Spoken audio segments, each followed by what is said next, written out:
Good morning, everyone. Christina here. How are you doing today? So today is day 4 of my 30 Days of Lives challenge. If you don't know me, my name is Christina Guerra and I am a WordPress web designer. And today I put a poll out onto Twitter trying to find out from you what you'd like to hear about from me today. And there was it was a tie, actually. It was a 50-50 tie right down the middle.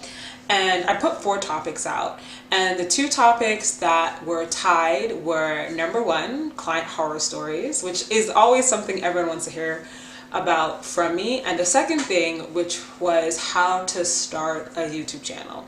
So as I'm doing this 30 Days of Lives challenge, what I'm doing is I am also streaming to my YouTube channel, to my Periscope, as well as to my personal Facebook profile. So I'm like, you know what, seeing as I haven't really been on YouTube for a while, seeing as I'm like now starting to go back onto YouTube, I'm like, you know what, let's talk about that journey and what that looked like. So that's what I'm going to talk about today. So I'm going to talk about how I started my YouTube channel and how it is the way that it is today. Cool.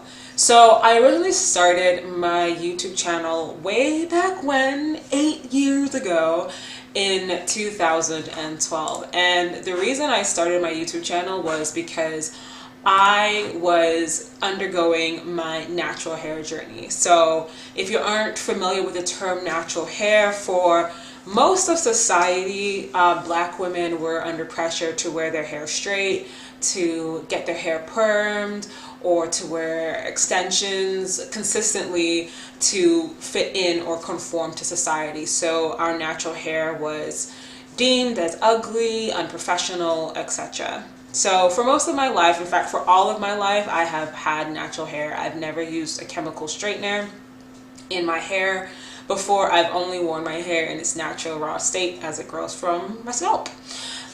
So at the time in 2012, what had happened was I was basically having a lot of falling outs with hairdressers. So it was really hard for me to find a hairdresser who would do my hair. They would always complain, your hair is too long, your hair is too thick, your hair is this, your hair is that, why don't you perm your hair? And at the time, my parents were like, yeah, we're not perming her hair, we're not texlaxing, we're not doing anything like that. So in 2012 was really where I think it came to the height of where there was like so much tension in finding a hairdresser. And then I told my dad, I'm like, you know what, I want to start taking care of my own hair now.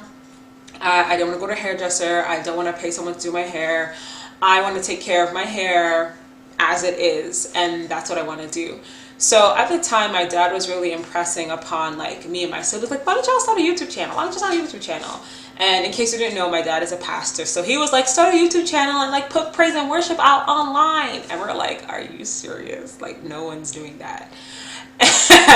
And so we just like, we like, okay, every day YouTube. But I think what happened was when I started on this natural hair journey, I was like, you know what, I'm gonna just document the process, document whatever I'm doing with my hair, what I'm making, what I'm building, how I'm growing, etc., etc. I'm just gonna document that online.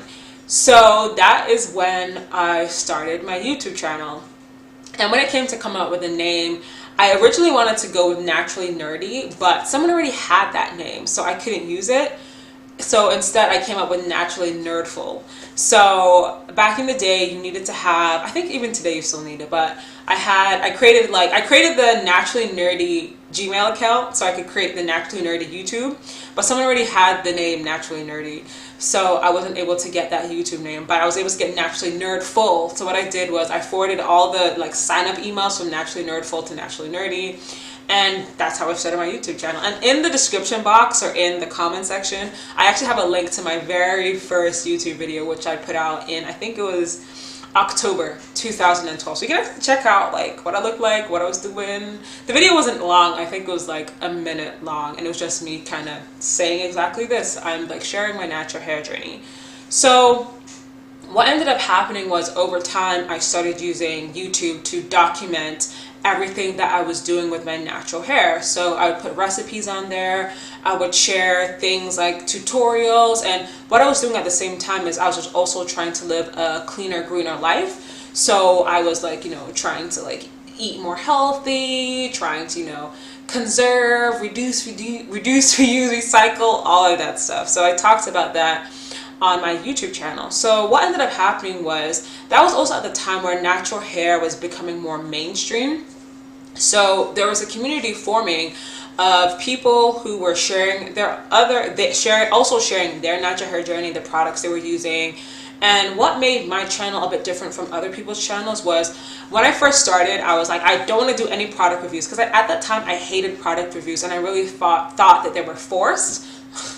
And I really felt that people were just saying pleasant and good things about products because they were being paid to, or because they got the product for free.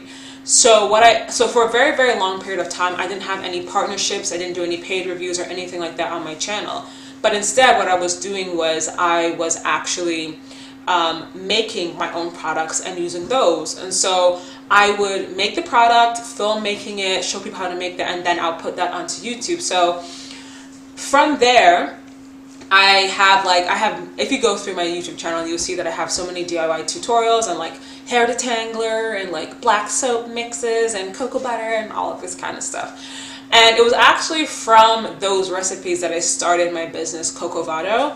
And in 2017, I launched that business. And it was basically using the recipes and kind of tweaking them, making them a bit more professional, putting like some really cool branding onto the product so it looks good and luxurious. But the recipes for those products were actually inspired from my YouTube channel.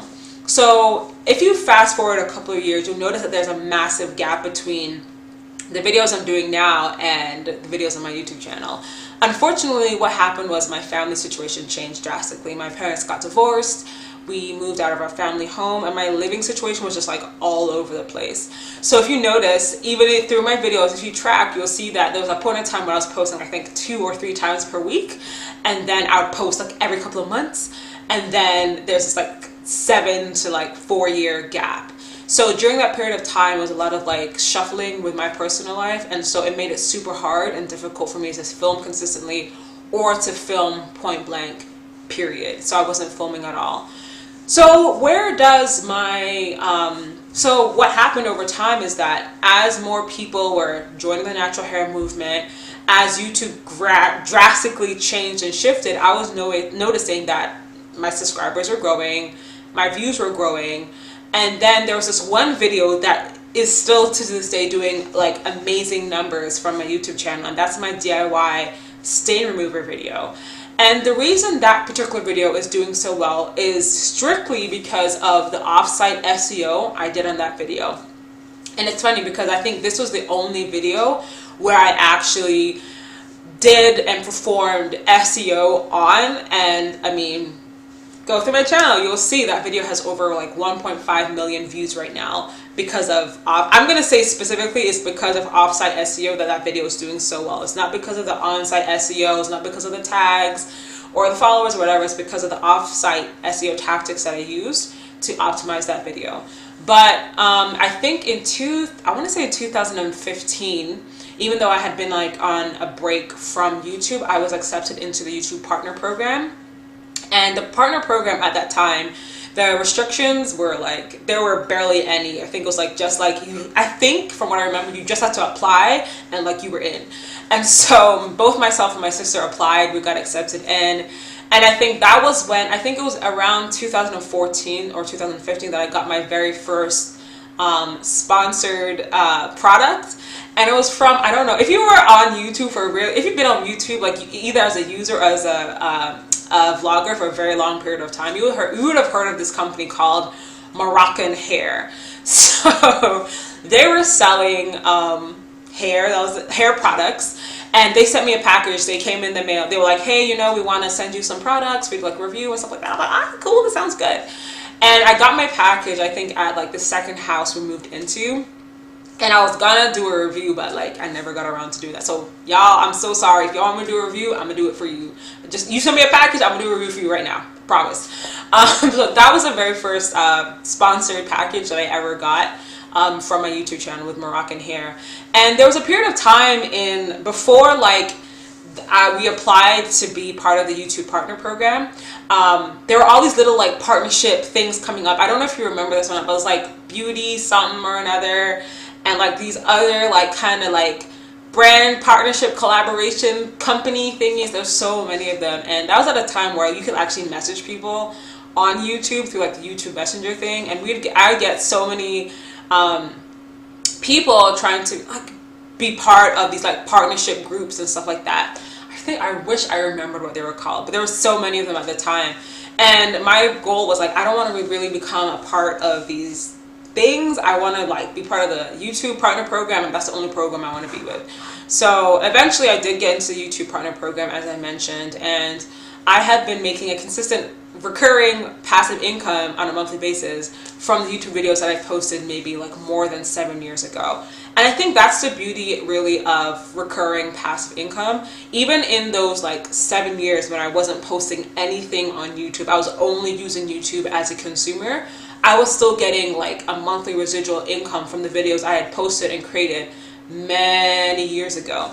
So that's my YouTube story. That's what like started it. And that's how I got started on YouTube. That's how like I was able to get the views that I got. That's how my story as to how I became a part of the partner program. I know right now it's like super difficult and super hard to get into YouTube, especially into the partner program.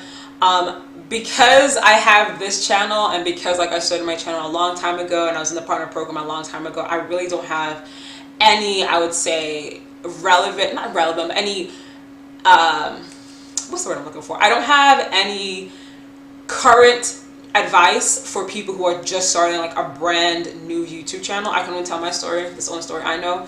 But what I will say is, as with all things social media, the same rules, tactics apply. Be consistent, find your target demographic, provide them with the content that they need, find people's problems, specifically your target audience, and solve that problem.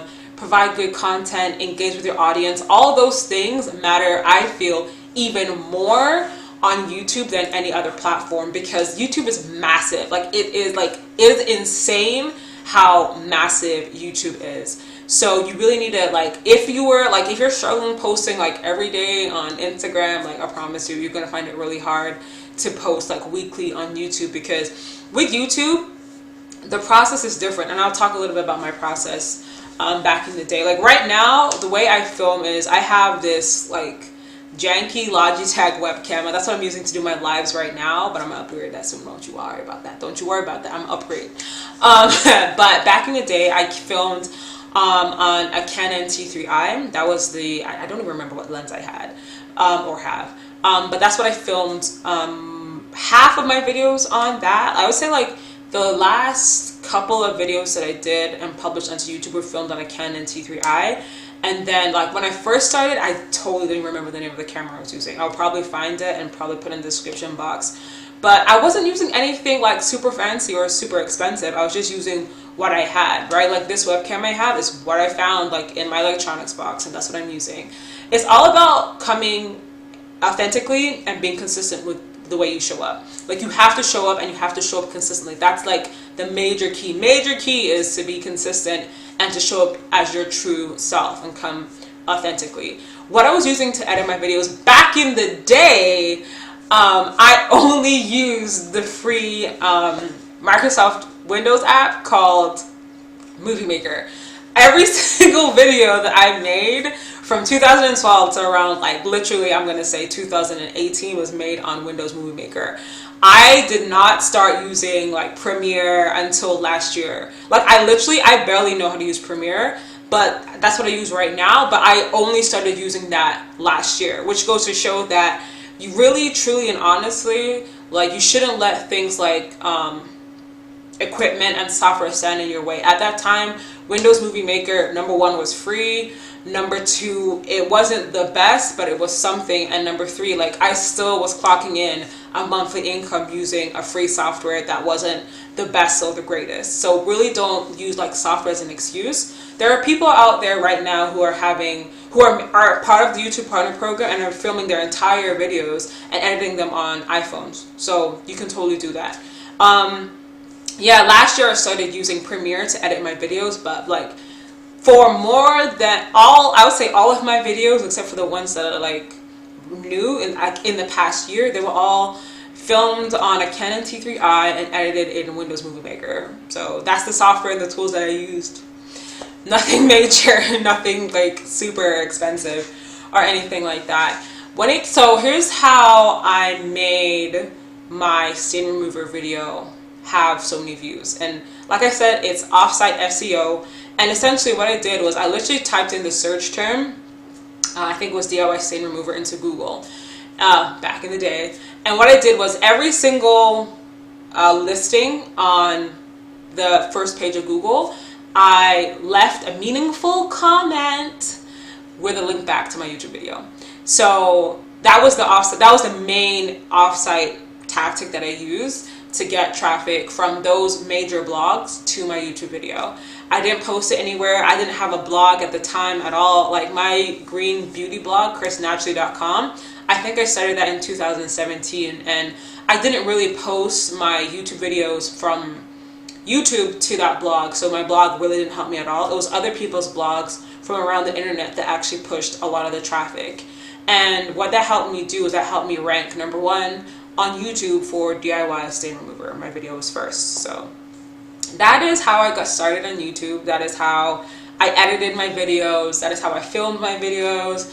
Right now, my goal for YouTube is to continue with these 30 days of lives. I'm happy that this is day 4 and I've been consistent, because that's something I personally feel like I really had a problem with. I've never been able to get past day 3 doing anything consistently. Like typically I would like lose focus or lose steam on day 4 and come back on like day 7 and stuff like that. But I'm really gonna try to be consistent. And a major thing for me, and what I want to tell you, is like, no matter what you're doing, be consistent and be genuine. Like, you've heard it before, you know what I'm talking about. I don't need to go on too long about that. But I think that was the main key as to why my subscribers were able to grow as they did. Now, to be honest with you, my subscribers didn't grow super fast. Like right now in my YouTube journey, it is definitely harder to like ask for subscribers and get subscribers and followers and stuff like that.